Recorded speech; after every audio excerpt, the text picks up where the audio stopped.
Ayos, maliwalas yung pintura dun sa lumang bahay, tsaka maganda na yung sahig. Pagka ano, puwede kang humahinga dito sa labas dahil may bubong na kahit na umuulan, hindi ka na mababasa na hindi lumabas ka lang, malilibang ka kahit na nakaupo ka lang. Maganda yung ano, ngayon napantay na nila yung bintana dahil nakaulbok yan, yung design.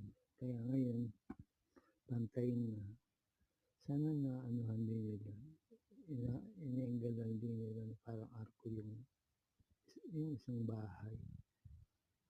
Ayos naman, ano maganda yung pagkakapintura sa video.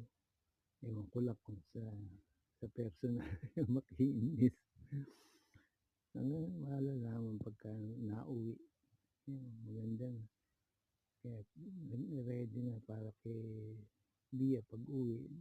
Meron na ring bagong biniling kubeta para meron ata parang pedestal yung ano, yung hilamusan. Kaya kung ano, kasi yun ang ano yun, handicap design yung gano'n. Yung parang may isang paa, hindi cabinet yun sa ilalim. Ganun sa banyo. Ganun din ang gagawin dito sa bahay dito.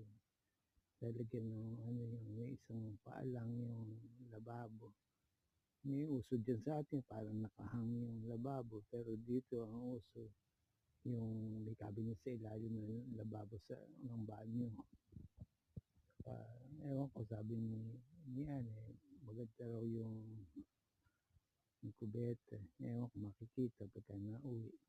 Ayan, maliwalas yung ano, yung sahig. Kaya yung binili na ano na kubeta, meron pa raw gripo, nakatawid sila. Ewan ko ano itsura niya pagka lumabas. Nakikita pagka pag nauwi. Ganda yung sahig, parang banig nga. Kaya maayos naman. Yan yung binili ko sa hardware. Sige, hanggang dito na lang. Tapos na yung video. Salamat. Bye-bye. Ingat.